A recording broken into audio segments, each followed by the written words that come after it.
One call a story of what people leave in the open. She said he does things I could never do. She was right about one thing. What I did, he never could. Part 1, the door. I wasn't supposed to be there that night. The Carver Hotel sits on the corner of 5th and Meridian in the old warehouse district of Nashville, the kind of building that got converted from industrial to boutique sometime in the mid-2000s and never quite decided whether it was proud of its exposed brick or embarrassed by it. 14 stories. 2 restaurants, a rooftop bar that the local magazines photograph every spring, and a conference center on the 3rd floor that hosted half the corporate events in the city on any given week. My wife had worked there for 7 years. She ran the events division, the galas, the corporate retreats, the product launches for companies that needed rooms that looked impressive enough to justify the catering budget. Her name was Lena Park Holt, 42 years old, Korean American, the daughter of a restaurant family from Murfreesboro, who had worked her way into hotel management through sheer organizational intelligence and the specific quality of attention that makes people feel when she is running an event that everything is exactly where it should be. I had loved that quality about her before I loved anything else. I had loved it for 19 years. I want to tell you what those 19 years looked like from the inside because it matters for understanding what happened in the hotel corridor and why I stood at the 4-inch gap for 5 seconds and then walked away rather than doing any of the things a man is supposed to do in that moment. Lena and I had met at a conference in 2005, not a romantic context, just a professional one. A technology vendor event in Atlanta where she was coordinating logistics for the hosting company and I was attending as a new entrant in the cybersecurity space, trying to build a client list. She had been the person who fixed the audio system when it failed 20 minutes before the keynote, and she had fixed it with a calm, focused efficiency that made everyone around her feel that the situation was already resolved, even while she was still in the process of resolving it. I had noticed that quality and asked her name at the end of the day. We had dinner. We talked until 1 in the morning. I drove back to Nashville and called her the following Tuesday. We were married in 2006 in Murfreesboro in the restaurant her father had built. He had closed it for the day, the first and only time in 33 years, and filled it with the people who mattered and served food that had no business being this good at a wedding, because Henry Park had no capacity for doing something at less than the standard it deserved. I had stood at the front of the room watching Lena walk toward me in a dress the color of cream, and I had thought with the specific clarity of a moment that intends to be remembered, this is the person. This is the person I am going to build a life with. And we had built a life. Bought the house in Cedar Park when Maya was a baby. Renovated the kitchen when Maya started middle school.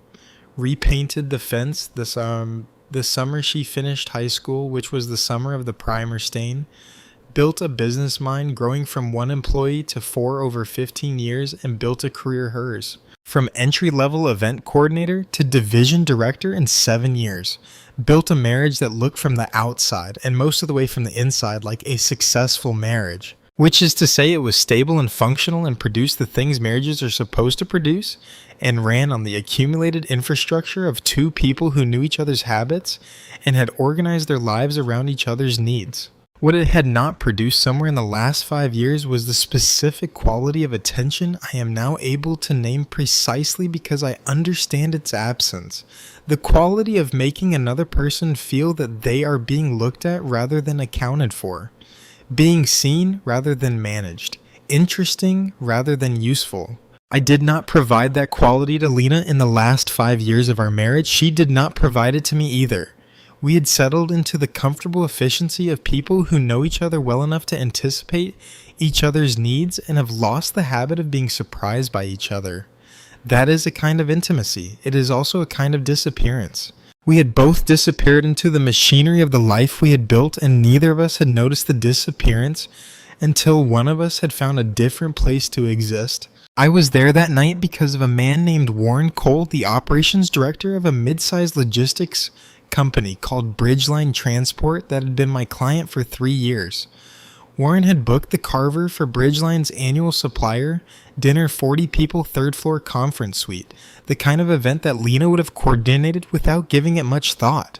Warren had asked me personally to attend because we were in the middle of renewing a contract worth $62,000 a year, and Warren liked to do business in rooms where he could look you in the eye across a table with a drink in his hand. I almost didn't go. I had a system audit running at the office that needed my attention, and the kind of low-grade exhaustion that accumulates in a man who has been working 60-hour weeks for 4 months.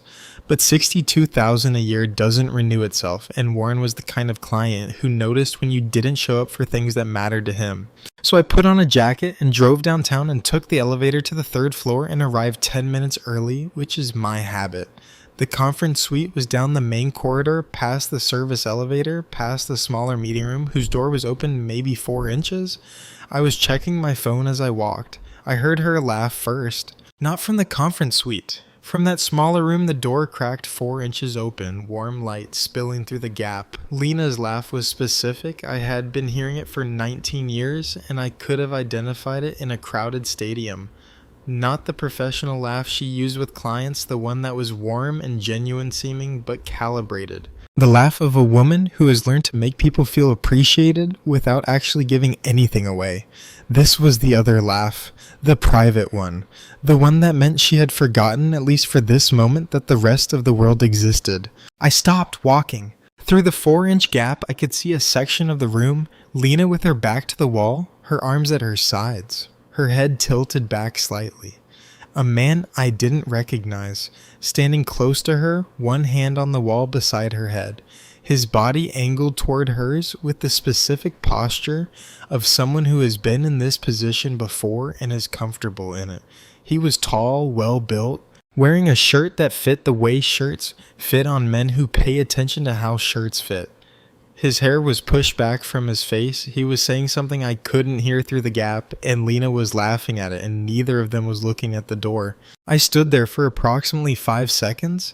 Then I turned around, walked to the conference suite, shook Warren Cole's hand, and spent 90 minutes talking about logistics, infrastructure, over a plate of food I didn't taste. I renewed the contract over dessert. On the drive home, I kept both hands on the wheel and the radio off, and I breathed steadily. The way I breathe when I'm working through a problem that requires more information before it can be addressed. When Lena got home at 11:15, I was in the kitchen reading a brief. She set her bag on the counter, took off her heels, and described her evening as a standard corporate dinner with a last-minute seating issue she'd resolved. Standard. I asked 1 or 2 questions in the tone of a husband performing mild interest. She answered them in the tone of a wife performing mild patience. Then she went upstairs. I sat in the kitchen for another hour. My name is Joel Holt. I'm 45 years old. I own a company called Holt Cyber Solutions, 4 employees, a leased office in the Gulch neighborhood, and a client list of mid-sized businesses in the Nashville area that hire me to find the vulnerabilities in their digital systems before someone with worse intentions does. I have been doing this for 17 years. The essential skill of my work is not technical sophistication, though that matters. It's the ability to see what people leave in the open. Most security failures are not caused by sophisticated attacks. They are caused by people who assume that because something is not obviously visible, it cannot be found. People are consistently wrong about this. My wife was no different. I did not confront Lena that night because confronting someone with 5 seconds of observation through a 4-inch gap is not information. It's a direction. And I had learned in 17 years of finding vulnerabilities for a living that the difference between acting on a direction and acting on a verified picture is the difference between winning and losing everything.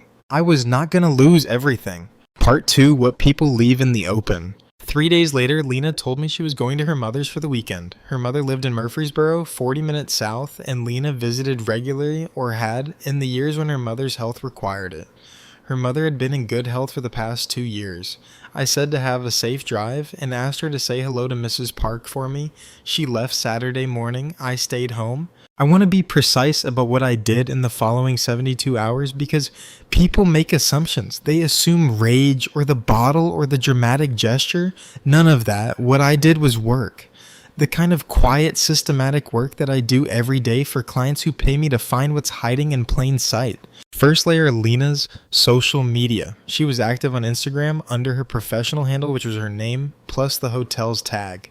In the tagged photos from the hotel's own account over the previous 8 months, I found him. Ryan Cassidy.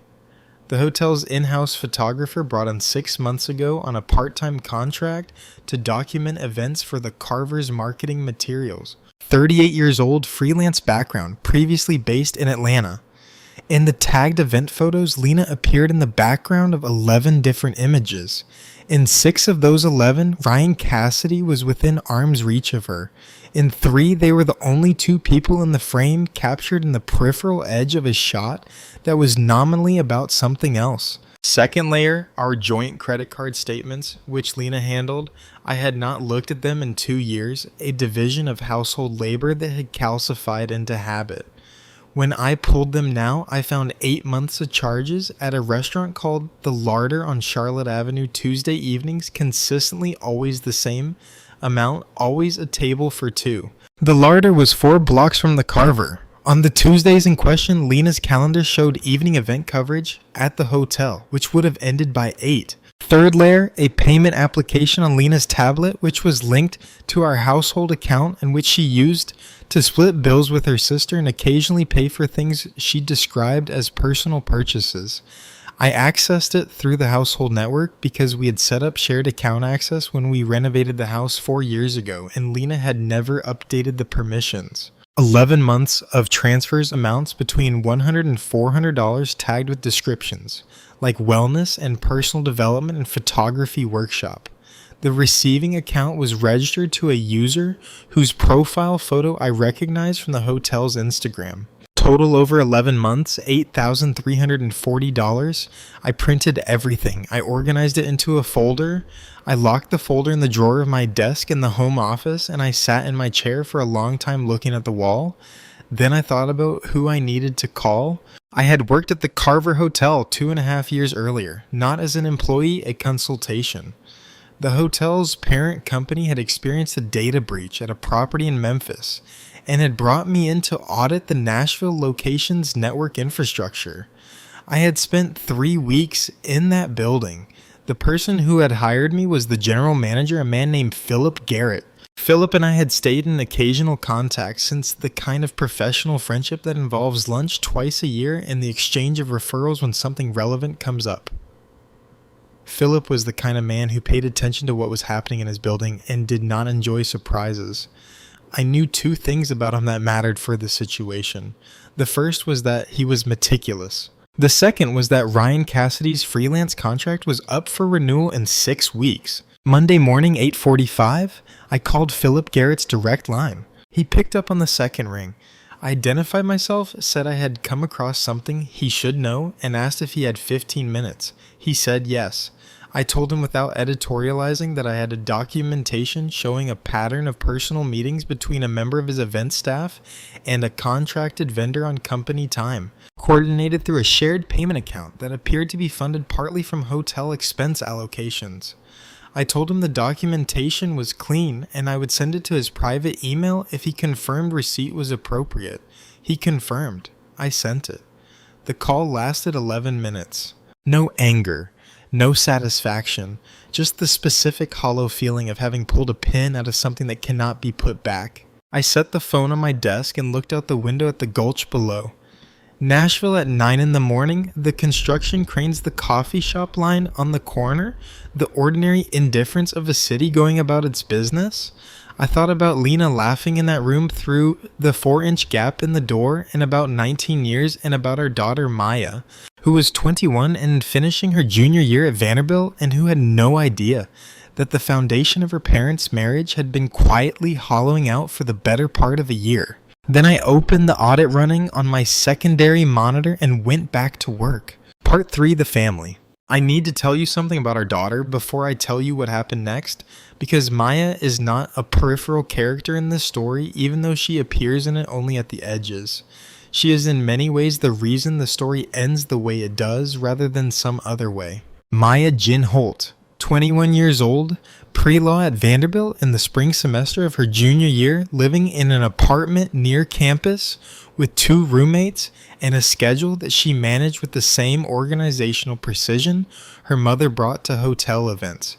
She had Lena's attention to logistics and my patience with complexity, and she had combined those 2 qualities into a version of herself that was without question the best thing either of us had ever produced. She had been home for winter break in December 4 months before I found the folder with 8 months of documentation in it. She had sat at the kitchen table on a Tuesday night while I made pasta, and Lena was at a late event, and we had talked for 2 hours about her internship applications and a constitutional law elective she'd found unexpectedly interesting, and a boy she'd been seeing since September, who she described as good but not certain, which I recognized as the language of a young woman who has inherited her father's caution about things that matter. It was one of the best evenings I had spent in recent memory, not because anything notable happened, because it was entirely ordinary in the way that certain ordinary things become clear in retrospect as the things you were doing right. I thought about Maya constantly in the weeks after the hotel, not because I intended to involve her. I had no intention of involving her, then or ever, beyond what the circumstances eventually required. But she was there in the background of every decision, the way certain stakes are always present in a room, even when nobody is naming them, whatever I did next and however I did it. And Maya would eventually know that it had happened, and the way I handled it would be part of what she knew about who her father was. That mattered to me more than anything else. The other person I thought about was Lena's father, Henry Park, who had died of a heart attack 4 years earlier at the age of 71. Henry Park had been a man of particular dignity, the kind of quiet, undemonstrative dignity that comes from having built something real with your hands over many years and never having needed to announce it. He had run his restaurant in Murfreesboro for 33 years. He had come to America at 26 with $400 and a culinary training from Seoul and a stubbornness about quality that his customers experienced as hospitality, and his employees experienced as a standard that was always achievable if you were willing to work for it. He had put Lena and her sister through college. He had paid off the restaurant building before his 55th birthday. He had never once in the 22 years I knew him spoken loudly in a room where speaking quietly would do. He had sat across from me at a dinner table before Lena and I got engaged and asked me one question. Not questions, plural. One question, asked once with the full weight of a man who had been thinking about it for the months since I had first appeared in his daughter's life. He had waited until the rest of the table was occupied with a different conversation. He had looked at me with the clear, patient eyes of someone who has decided that the next few minutes are going to matter. "Do you understand what you're asking for?" he said. I had said yes. He had looked at me for a long moment, not suspiciously, not with the calculated evaluation of a man running a background check, but with the particular attention of someone who is trying to understand whether the person in front of them knows the actual weight of a word they have just used. Then he nodded once, as if he had decided the answer was sufficient and had not raised the subject again. I had thought about that nod many times in the 19 years since. In the early years with the warmth of being passed a specific kind of test. In the middle years with something more complicated, the recognition that understanding something at 26 and understanding something at 45 are not the same understanding, and that the nod had perhaps been given to a version of yes, that the years had qualified in ways neither of us had anticipated. And now, in the weeks following the hotel corridor and the 4-inch gap in the documentation folder with its 11 months of evidence, I thought about Henry Park's nod with clarity I had not previously possessed. About what I had said yes to. About what understanding something actually requires when the years pile up and the habits calcify and the person you married becomes someone you are professionally comfortable with rather than genuinely present for. I had not been absent in the dramatic way. I had not disappeared into work or alcohol or another woman. I had been absent in the quieter way, the way that is easier to miss precisely because it doesn't announce itself. I had been there and not there. Present in the room, unavailable in the room. and that was my portion of what had gone wrong, and I owned it. And owning it did not change what Lena had done, but it was part of the complete picture, and I was not interested in anything less than the complete picture. I owed Henry Park's nod that much. Part 4, Consequences. Things moved faster than I expected once Philip Garrett received the documentation. By Wednesday, Ryan Cassidy's freelance contract had been terminated, not renewed, terminated immediately, which was within Philip's authority given the contract's conduct clause. The photography work for the hotel's marketing materials was reassigned to an outside agency. Ryan cleared his equipment from the building by Thursday morning. I learned this not from Philip, who was appropriately discreet, but from a detail Lena let slip when she came home Thursday evening looking like someone had carefully removed something from her chest that she couldn't afford to acknowledge was missing. "The hotel let the photographer go?" she said, setting her keys on the counter with the controlled precision of someone who has been practicing a casual delivery. Philip decided to go with an agency instead. "That makes sense," I said. "More scalable." She looked at me for a half second longer than the comment warranted, then she went upstairs. On Friday, Lena was called into a meeting with Philip and the hotel's HR director. She was not terminated. Philip had clearly made a careful decision about where the documentation pointed and where his exposure was. What she was told was that her role was being restructured. The events division was being reorganized under a new operational framework. Her title would remain, but her schedule would shift to daytime hours exclusively. No more evening events, no more coordinating the late dinners and the rooftop receptions that had been the center of her professional identity for 7 years. The work that had been her life in the building would now be handled by a team she managed from a desk between 9 and 5. She came home Friday afternoon 2 hours earlier than I expected and stood in the kitchen doorway with her coat still on. "Something happened at work," she said. "What happened?" "Philip restructured my role." Her voice was controlled, but I could hear the effort in the control. "Daytime hours only going forward. They're reorganizing the events division." "That sounds significant," I said. She watched my face. I gave her nothing to read. "It was out of nowhere," she said. "These things usually are," I said. "What do you want for dinner?" That night I could hear her voice through the bedroom wall, low and sharp. The compressed tone of a conversation being held below the volume it wants to reach. I didn't need to hear the words to understand the shape of it. Whatever Ryan Cassidy said on that call, it wasn't comfort. When I passed the bedroom door at 10, the conversation had ended. When I looked in at 11 under the pretense of getting something from the closet, Lena was lying on her side of the bed with her eyes open, staring at the ceiling. I had slept in the guest room since Monday. I had told her I was running a late audit and didn't want to wake her. She had accepted this without questioning it, which was its own kind of information. Saturday morning. Lena came downstairs to find me at the kitchen table with the printed folder open in front of me. She stopped in the doorway. "Sit down," I said. She sat, she looked at the papers. Something passed across her face that was not quite recognition and not quite calculation, but was in the territory between them. $8,340, I said, tagged as Wellness and Personal Development and Photography Workshop. Sent to Ryan Cassidy's account from our household funds over 11 months. I kept my voice level. The credit card charges at the larder on Tuesday evenings for 8 months. The tagged hotel photos. I looked at her. How long? Lena looked at her hands on the table. 11 months. I waited. Joel, how did it start? She was quiet for a long moment. He was contracted for a launch event I was coordinating. We talked all day setting up the shoot. She stopped. He paid attention. He asked questions about the work and actually listened to the answers. He made me feel like another stop. Like what? Like I was interesting, she said, very quietly. Not like I was useful, like I was interesting. The kitchen was very still. I looked at my wife of 17 years, at the woman who had organized every room of our life with the same competence she brought to hotel events, who had managed my school schedules and the house renovations, and my parents' anniversary dinner, and 10,000 other things that I had benefited from without adequately witnessing. I looked at her and I thought, There it is. Not Lena's fault entirely, and not mine entirely, and not resolvable by assigning percentages. Just the truth, which is that somewhere in the middle of building a life together, we had stopped making each other feel like the specific things we needed to feel, and when a person stops feeling those things, they eventually find somewhere else to find them. And that is not an excuse for what she did, but it is the ground it grew in, and I was not going to pretend it wasn't. You used our money to fund it, I said. I know. 11 months. I know.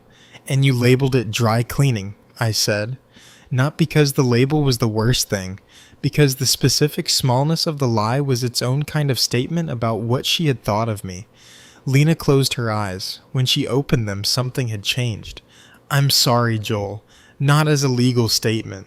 As the person who did this to you. Jamal. I filed on Thursday, I said. My lawyer has everything you're looking at. You should call yours this week. She didn't move. Is there any? No, I said. A Joel? I want you to hear something. I folded my hands on the table. I wasn't enough for you in the ways that mattered. I know that. I've been sitting with it for 3 weeks, and I know it's true. But the answer to that was to tell me. Not this. I looked at her steadily. You chose this. Over 11 months, 60 or 70 times you chose this, I can understand why it started. I cannot live inside what it became. Lena sat with that. She didn't argue. That was one of the things I had always respected about her. When she was confronted with something true, she didn't fight it. She sat inside it and let it land. What about Maya? She asked finally. Maya is 21 years old. We tell her the truth at the appropriate level of detail, and we do it together. And we do not put her in the middle of anything. Agreed? Agreed? You can stay through the end of the month. I'll move to the office couch until then. I stood up. Call a lawyer this week, Lena. Don't wait.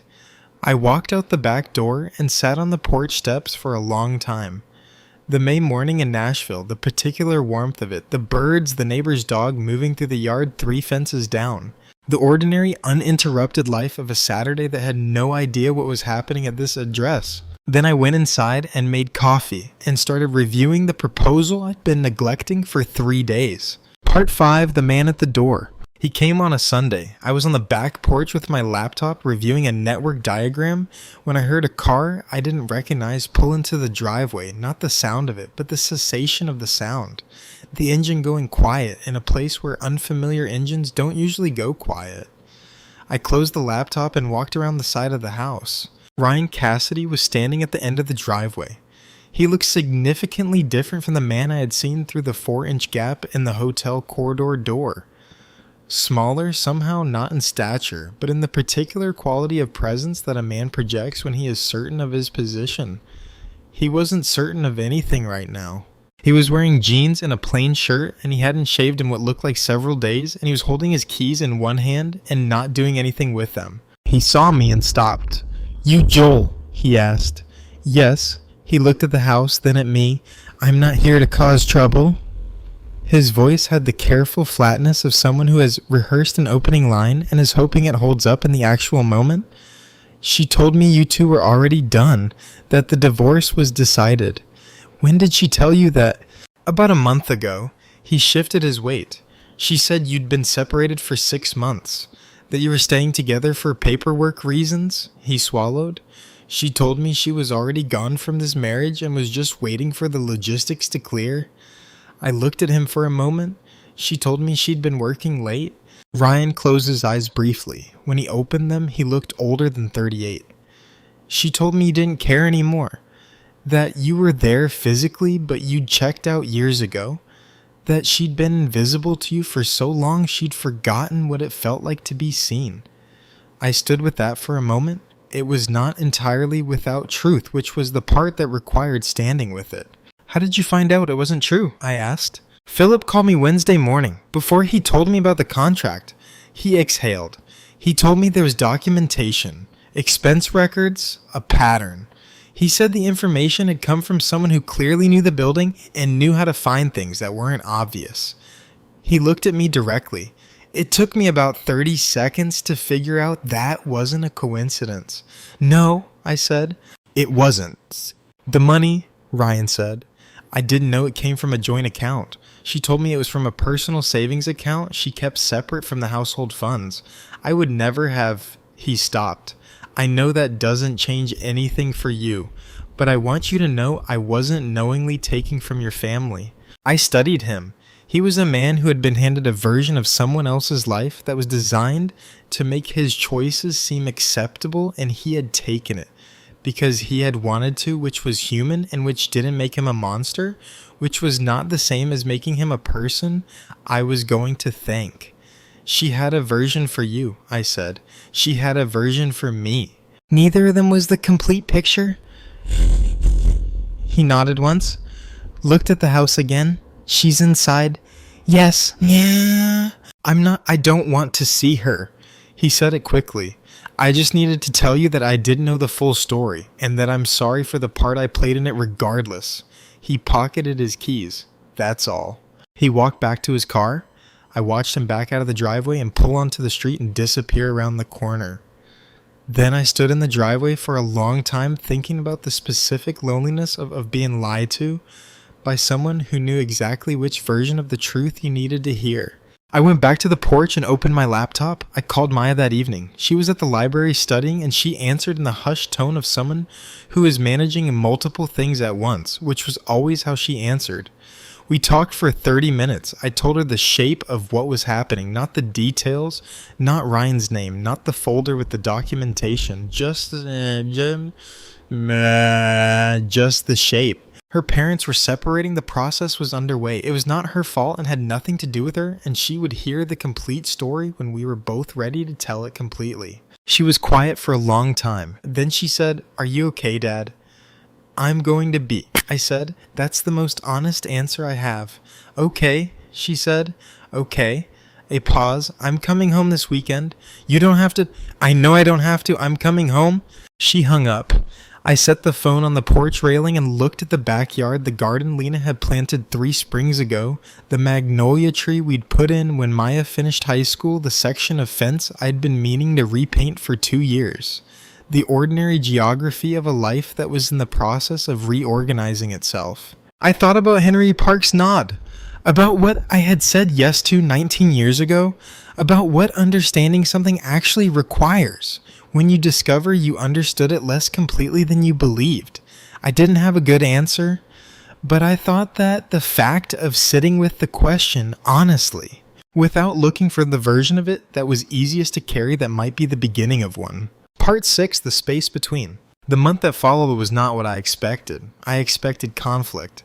Lena was a person of significant organizational intelligence. I had been watching it operate for 19 years. And I expected that intelligence to be deployed in the service of getting the most advantageous outcome from the dissolution of a marriage she had chosen to undermine. That was the rational application of her skill set, and I had prepared for it. What actually happened was quieter and harder. Lena retained a lawyer named Carla Booth on a Monday per my recommendation that she do so without delay. Carla Booth reviewed the documentation Sandra Chen, my own attorney, had assembled and apparently advised Lena that the grounds for a contested proceeding were limited. The documentation was comprehensive. The marital asset transfers to Ryan Cassidy's account, coded as household expenses over 11 months, constituted a clear pattern of financial misconduct. The house had been purchased with funds from my business prior to the marriage, and the deed was in my name. My business equity was separately held. The retirement accounts would be split fairly. But that was not what I mean when I say it was quieter than I expected. What I mean is that Lena did not perform the responses I had prepared for. She did not deny what she had done. She did not build an alternate narrative in which she was the primary victim. She did not call our mutual friends to establish a sympathetic account before I could tell mine. She retained her lawyer, cooperated with the process. And in the evenings before she moved out, she moved through the house with a particular kind of quietness, not silence exactly, but the deliberate quietness of someone who has decided to be careful with what belongs to someone else. I had not expected that quality from her in these circumstances, but I should have. It was consistent with who she had always been underneath the choices she had made. The choices had been wrong. The person making them was more complicated than the choices. There were evenings in that month when I sat in the home office reviewing work files and could hear her in the kitchen below, not conversation, just the specific sounds of a person moving through a space they have lived in long enough to know by feel. The particular cabinet door that required a slight lift to close properly. The third step on the stairs that she always avoided without thinking because it creaked. The way the old house settled around midnight with the sound like a held breath releasing. 19 years of specific knowledge about a specific space, and she was moving through it one last time with the care of someone who knows she is not going to be in it again. I did not go downstairs on those evenings. There was nothing to say that had not been said or was going to be said at the appropriate time.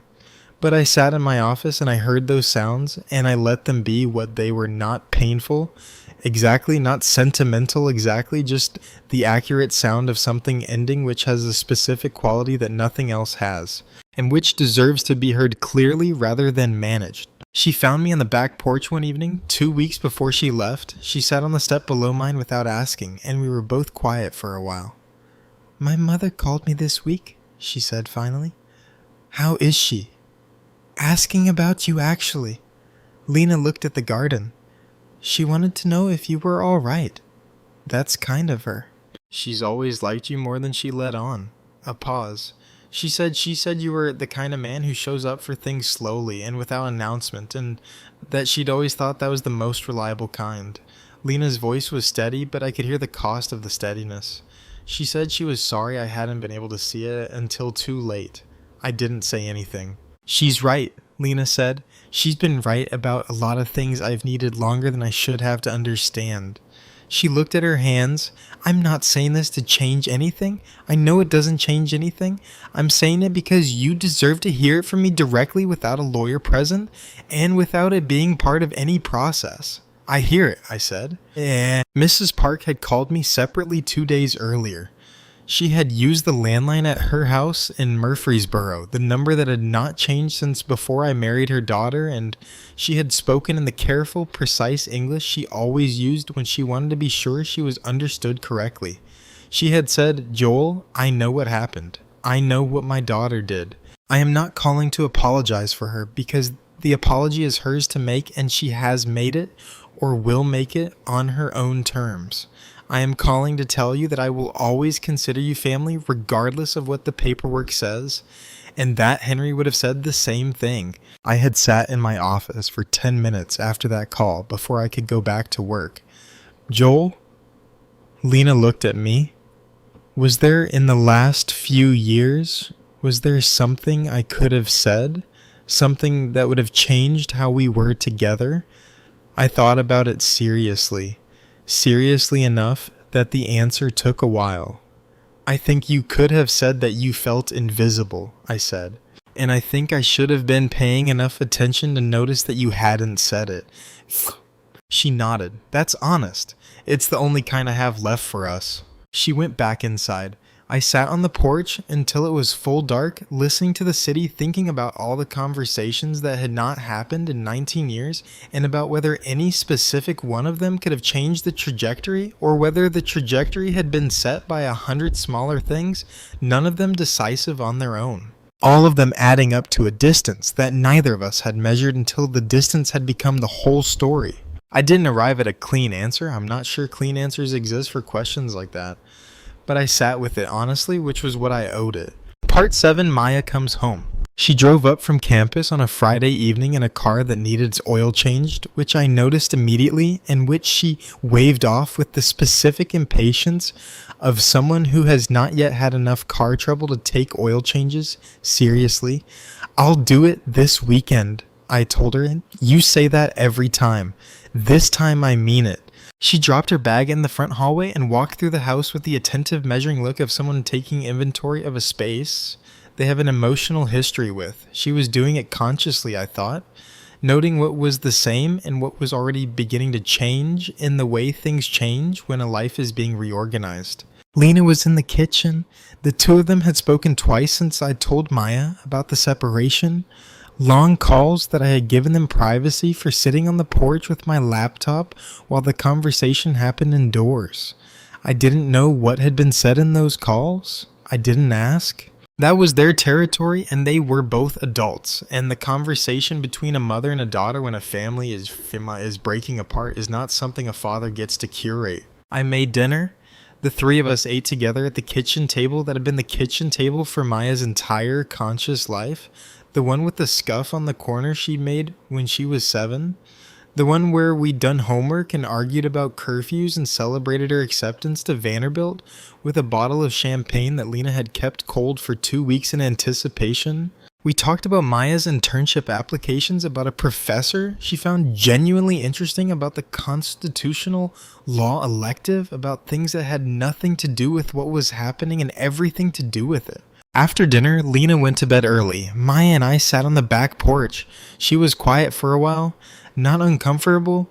Quiet Maya was never uncomfortable with silence, which she had inherited from me in the way children inherit specific things that have nothing to do with genetics and everything to do with watching someone closely for 21 years. She just sat and looked at the garden and the magnolia tree and the fence section I still hadn't repainted, and I let her. She told me what happened, Maya said finally. The parts I needed to know. Okay. She didn't make excuses. I want you to know that. She was honest with me about what she did.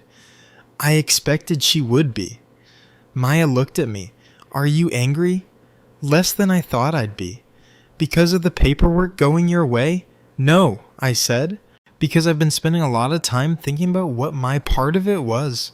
And you can't be fully angry and fully honest at the same time. She was quiet for a moment. Dad, She stopped. What? That's a really hard thing to do. Yes, I said. It is. Most people don't. I know. She leaned against my shoulder the way she hadn't since she was maybe 12 years old, and we sat there in the May dark, listening to Nashville, being Nashville, the distant music from somewhere. The traffic on the interstate, the particular warmth of a southern evening that smells like cut grass and possibility. I thought about all the evenings I had not sat on this porch because I was in the office, and about all the evenings I had sat on this porch and been mentally in the office, and about the specific cost of that kind of absence, which is paid in installments so small that each one seems manageable and the total turns out to be enormous. She said you showed up differently when you needed to, Maya said. When I was sick that winter in 9th grade and you didn't leave the house for 4 days. When Granddad died and you drove to Murfreesboro at 2 a.m. and sat with her all night. She said you knew how to be there when it was serious. That's true. She said she needed the serious version more of the time, not just when things were falling apart. I sat with that. She also said, Maya paused. She said that you being a quiet person doesn't mean you're an absent person. She said she confused those two things for years and that the confusion was hers to own. I didn't trust myself to say anything for a moment. I looked at the magnolia tree which we had planted because Maya had wanted one since she was 8 years old and had never stopped mentioning it. It had taken us 7 years from the first mention to the planting, which now seemed like a parable for something, but I wasn't sure what. She's going to be all right, I said. Your mother? I know, Maya said. Are you? Yeah, I said. I think so. She squeezed my arm. We sat on the porch until 10, and the conversation moved through other things and came back to this one and moved through other things again. The way conversations do when the thing underneath is large, but the people having it are managing it with care. When she went inside, I sat alone for another hour. Then I went to my desk and wrote 3 emails I've been putting off and reviewed the Bridgeline contract renewal terms and felt for the first time in a month like myself. Part 8, The Reckoning. The settlement was signed on a Tuesday in June. Sandra Chen had done her job with the precision I had hired her for. The house stayed with me, purchased with business funds prior to the marriage deed. In my name, argument was clear and uncontested. The retirement accounts were divided fairly, which I had not fought because fighting fair things is not something I have patience for. Lena's attorney had entered the marital asset transfers as an accounting item against her share. Sandra had characterized them as financial misconduct under the marital estate, which they were, and Carla Booth had not mounted a significant challenge because the documentation did not leave much room for one. Lena signed without theater. She signed with the same controlled composure she had brought to 19 years of managing hotel events and raising a daughter and running a household. The competence, that had always been genuine even when other things were not. I respected that. I had always respected it. I signed on the line below hers, and we both shook our lawyers' hands and walked out into the June afternoon on separate paths toward our separate cars. She stopped at the bottom of the courthouse steps, turned back. "Joel." "Yeah." She looked at me for a moment. Something in her face had the particular quality of someone who has been carrying a version of things that was comfortable and has set it down and is seeing the actual shape for the first time. "I hope the company does what you've been wanting it to do," she said. "I always should have said that more. I hope the hotel treats you right," I said, "even after everything." She almost smiled. "Not quite. I think Philip is giving me a genuine second chance. He said the restructuring was the minimum required response and that what I do with it is my own business. Philip's a fair man. He is." She looked at me once more. "Take care of Maya. Always have." She walked to her car. I watched her go, then I walked to mine. Ryan Cassidy had left Nashville by April. Word in the creative community travels at the specific speed of industries where everyone knows everyone else's business, and reputations are the primary currency. He had relocated to Charlotte and was rebuilding a client base from scratch in a market where his name meant nothing yet. I heard this through a contact who knew his former agency and mentioned it in passing. I received the information without comment and did not think about it again. He had been a person who was handed a version of someone else's life and had taken it, which was human, and whatever he was doing now was his own story and not part of mine. What was part of mine was the call from Philip Garrett that came 3 weeks after the settlement. "I want to talk about a contract," Philip said. "Full security overhaul. The Carver plus our 2 Memphis properties and the new location opening in Chattanooga. 12-month initial term with a renewal option." I leaned back in my chair. The Carver Group contract was the kind of work I had been positioning for 2 years, but had consistently held back from pursuing because the scope would require scaling the company, more employees, more office space, more operational complexity. And Lena had always counseled caution about scaling when things were stable. She used that word consistently, stable, as if stability and standing still were the same thing. "I'd need to bring on at least 2 more people," I said. "I figured," Philip said, "numbers would support it, and I'd need your assurance that whatever happened internally at the Carver doesn't create a conflict." Philip was quiet for a moment. "Joel, what I did with the information you gave me was what I was professionally obligated to do. I would have done the same with information from any source. Nothing about what happened changes my assessment of your firm's capability or my confidence in working with you." A pause. "Besides, you're the only person who's ever actually found something in my network that I didn't know was there." "Fair enough," I said. "So we're doing this?" I thought about all the times I had not done this because the timing felt wrong or the risk felt large or someone's definition of stable had become my default. I thought about Lena driving away from the courthouse steps. I thought about Maya saying good weird on the lawn of a house we were selling because every room of it held 19 years of something that had turned out to be something else. "Yes," I said, "we're doing this." I hired Priya Nair, a network analyst who had been on my radar for 18 months, and a junior security tester named Dom, who had finished his certification at Belmont 6 months ago and been working at a firm downtown that didn't deserve him. I signed a lease on new office space in the Gulch, twice the square footage room for 6 desks, windows that looked east toward the river. The Carver Group contract went into effect in August. Part 9, What Remains. The house sold in July. I had put it on the market, not because I had to sell. The mortgage was almost paid, the market was strong, and staying was financially rational. I sold it because every room of that house held a version of 19 years that had turned out to be in certain fundamental ways not what I had believed it to be. The kitchen where Lena had made the comment that became the direction. The back porch where Ryan Cassidy's taillights had disappeared around the corner. The hallway where Maya had dropped her bag as a child coming home from school 10,000 times. The primer staying on the back porch from the summer Lena and I had repainted the fence and she had knocked over the entire can and laughed so hard she had to sit down on the steps because she couldn't stand up. That stain was still there when the realtor took the listing photos. I had not tried to remove it. It had felt wrong to remove it, like erasing something that was part of the complete record, even if it was painful to look at.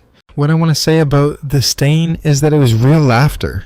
Whatever happened later in the hotel corridor, in the documentation folder, and the 11 months of Tuesday evenings at the larder on Charlotte Avenue, the laughter from the summer of the primer stain was genuine. It was the specific laughter of two people who were in that moment, surprised by the same thing and experiencing the surprise together, which is one of the clearest indicators I know of genuine shared life. The fact that genuine shared life eventually became something else does not retroactively convert it into fiction. It remains what it was. The primer stain was evidence of something real. I did not want to paint over it, but I also could not continue to live beside it. Some rooms can be renovated. Some houses need to be left behind. I have found this to be true in the architecture of digital systems. There are networks that have been compromised so thoroughly that the most efficient path forward is not remediation, but replacement. Building a new structure on the same ground with better foundations and updated protocols. That is not defeat. It is accurate assessment. I assessed accurately. I sold the house. 2 offers above asking by Thursday. I accepted the better one on Friday. I signed the paperwork on a Monday and left the key on the counter with the realtor's lockbox and drove away without looking back, which was both completely true and also not entirely true because I looked in the rearview mirror once at the end of the block and the house was already smaller than it had been. The way things become smaller when you are moving forward and they are staying where they were. I rented an apartment in East Nashville, a 2-bedroom on the 3rd floor of a building that had been converted from a warehouse sometime in the 1990s, which I found appropriate given that the Carver Hotel had been through the same conversion and had also never fully decided what it was. The apartment had high ceilings and good light and a kitchen that was efficient rather than sentimental, and a back balcony that looked over a courtyard where a woman below me grew tomatoes in ceramic pots and watered them every morning at 7:15 with the specific consistency of someone for whom routine is a form of sanity. I liked it. I liked it more than I expected to. The liking surprised me because I had expected the apartment to feel like a concession. A smaller thing after a larger thing the way losses usually feel. It didn't feel that way. It felt like a space that was entirely mine, in a way that the house, for all its familiarity, had not been entirely mine in years. Every object in it was something I had chosen. Every arrangement was one I had made. The silence of it in the mornings was a silence I was responsible for and could fill however I needed to fill it. That specificity of ownership, not legal ownership, which I had always had, but the ownership of a space that reflects your actual preferences, rather than the accumulated compromise of two people's preferences over 19 years, was something I had not realized I'd been missing until I was living inside its absence, being replaced by its presence. I went to bed at midnight on moving day. I slept 8 hours. That had not happened in 4 months. Maya came to help me move in. We carried boxes up 3 flights because the elevator was being serviced, and she complained about it in the cheerful, specific way that meant she was doing something she considered worth complaining about because she had chosen to do it. We set up the kitchen first, which was her idea, and then the desk, which was mine. And then we sat on the floor of the living room, surrounded by boxes, and ate pizza directly from the box. And she told me about her summer internship at a legal nonprofit in Brentwood, and I told her about the Carver contract, and we talked until midnight. When she left, she stood in the doorway for a moment. "It's a good apartment," she said. "It's a good start," I said. "Same thing." She hugged me and took the stairs, and I heard her car start in the street below and drive away. And then it was quiet in the way that empty apartments are quiet, not lonely quiet. Just the particular silence of a space that hasn't been lived in yet and is waiting to find out what kind of life it's going to hold. I sat at my desk and opened the Carver Group audit schedule. I worked for 2 hours. Then I made tea and stood at the balcony door looking at the courtyard below at the tomato pots, arranged in their careful rows at the streetlight, throwing its specific geometry across the pavement. At the city, going about its late evening with the ordinary indifference of a place that doesn't know what happened at any given address and doesn't need to. I thought about Philip Garrett saying, "You're the only person who's ever actually found something in my network that I didn't know was there." I thought about that as a description of something beyond the professional context. I had spent the last several months finding things in the network of my own life that I hadn't known were there. Not all of them were what I would have chosen to find. The documentation in the folder, the $8,000, the 11 months, the 4-inch gap in the door, and the specific quality of my wife's laugh on the other side of it.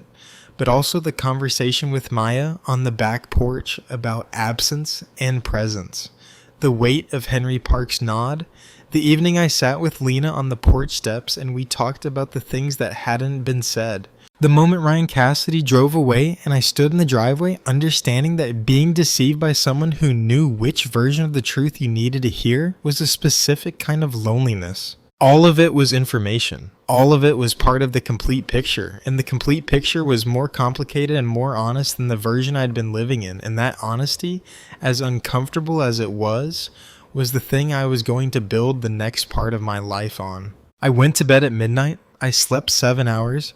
In the morning, I made coffee and called Priya about the Memphis site visit schedule and ate breakfast standing at the kitchen counter, looking at the courtyard where the woman below was already watering her tomato plants at 7:15, right on schedule, the specific consistency of someone for whom routine is a form of sanity. I thought, I understand that now, more than I used to. I refilled my coffee and went to my desk and started the day. Part 10, the complete picture. 6 months after the settlement, Philip Garrett invited me to the Carver's annual donor appreciation dinner. Not as a vendor, as a guest. It was a small distinction that carried a specific meaning in the world of professional relationships. The difference between someone who services your business and someone who is part of it in a way that has become personal as well as transactional. I wore the jacket I'd worn to the Bridgeline supplier dinner 11 months earlier. Same jacket, different man in it, or the same man more clearly visible to himself. The dinner was on the second floor of the Carver, the ballroom where I had shaken Warren Cole's hand and closed the Bridgeline renewal while watching my wife's professional world collapse in slow motion was 10 feet down the hall. I walked past it without stopping and found Philip at the bar, and we talked for 20 minutes about the Chattanooga property opening and the Memphis audit findings and a cybersecurity panel he wanted me to speak on at an industry conference in the spring. Midway through dinner, I was approached by a woman I hadn't met. Mid-40s, dark hair, the kind of unhurried bearing that comes from being comfortable with her own company. She introduced herself as Catherine Reeves. She ran the legal nonprofit where Maya had done her summer internship, which was how she knew who I was. "Maya talked about you quite a bit over the summer," she said. "I hope it was the appropriate kind of talking about your father," I said. She smiled. She said you were the most honest person she knew, that you had been through something difficult and had handled it by being more honest rather than less, which she said was not common. I thought about that for a moment. She's generous. She's accurate, Catherine said. In my experience, generosity and accuracy don't overlap as often as they should. We talked through dinner. She had worked in public interest law for 15 years, had built the nonprofit from a 2-person operation to a staff of 12, and had the specific quality of someone who was genuinely interested in what other people were doing, rather than performing interest while waiting for their turn to speak. I noticed the quality because I had been thinking a lot about noticing things I hadn't previously noticed about what it means to pay attention to a person rather than to the logistical fact of their presence. At the end of the evening, standing at the coat check, she said she had enjoyed the conversation. I said I had too. She said she was at a panel discussion on nonprofit tech security in 2 weeks and thought my perspective on small organization vulnerabilities would be valuable if I had any interest in attending. I said I'd look at my calendar. I knew even as I said it that I was going to look at my calendar. That was not the same as knowing what came next, and I was not going to pretend I knew what came next because I had spent a year learning the cost of pretending I knew things I didn't know. What I knew was that I had enjoyed a conversation with the person who was paying genuine attention. And that genuine attention was something I understood now at a level I hadn't understood before to be rare and worth recognizing when it appeared. I drove home through the Nashville night with the radio on, something I hadn't done in months.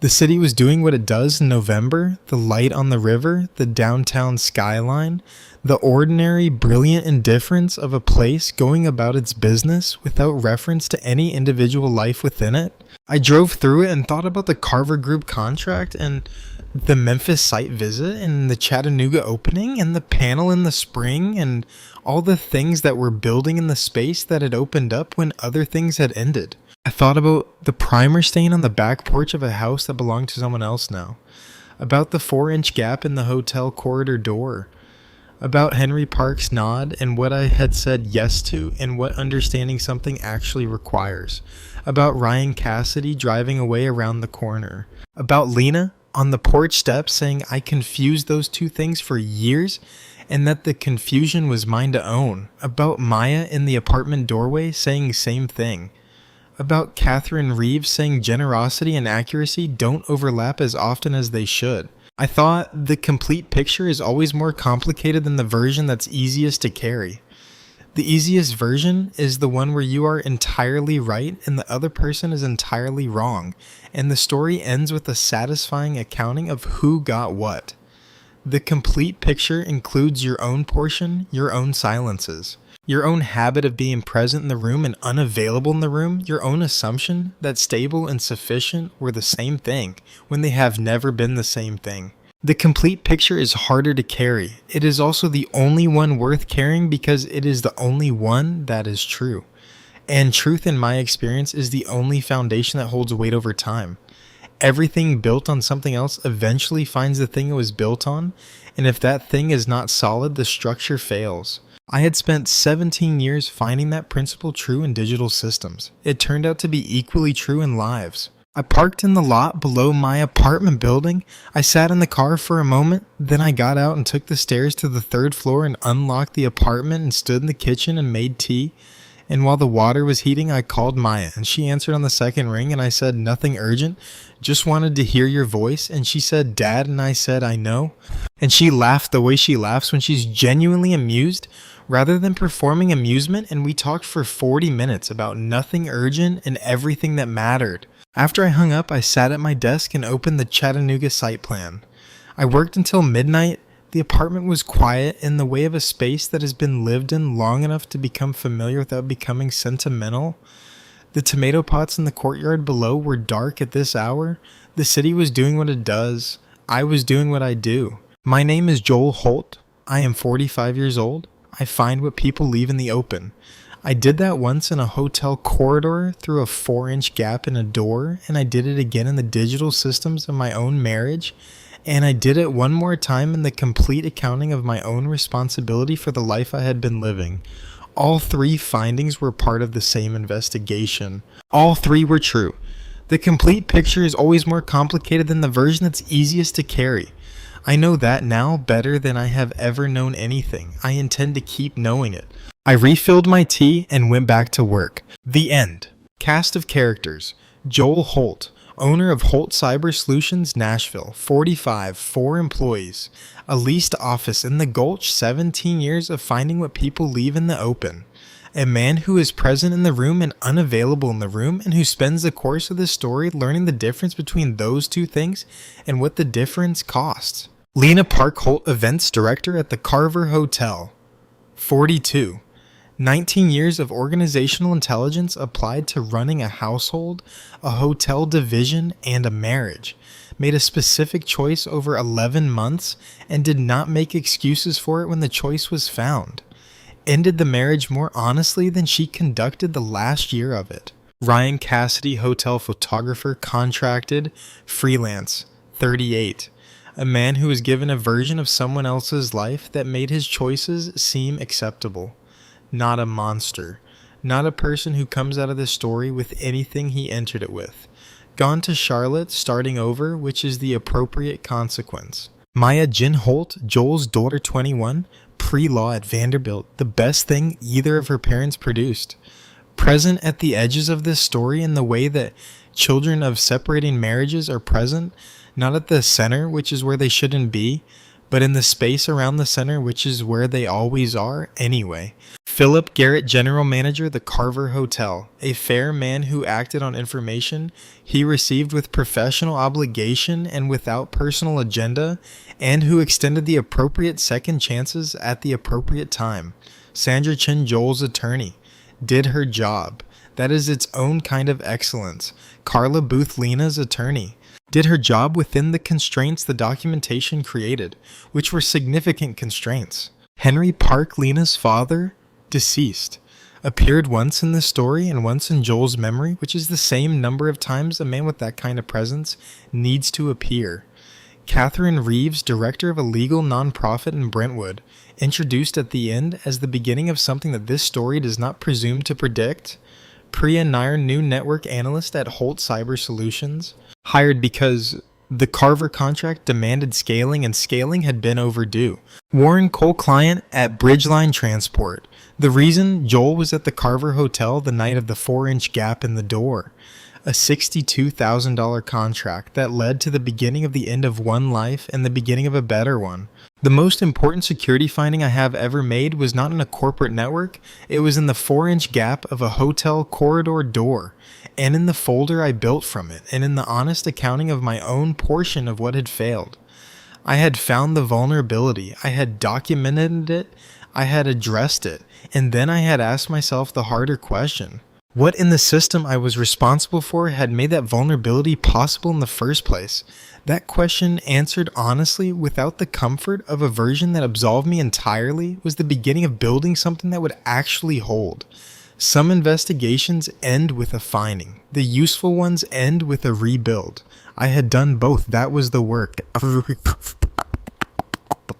That was always the work. And I was still doing it, and I intended to keep doing it for as long as the next thing required. My name is Joel Holt. I find what people leave in the open. I went back to work. That is enough. That has always been enough. The work done honestly in ground that has been tested and found solid. Nothing more is required. Nothing more has ever been required. The tomato plants in the courtyard were being watered. The city was going about its business. I was going about mine. One call, one folder, one honest accounting.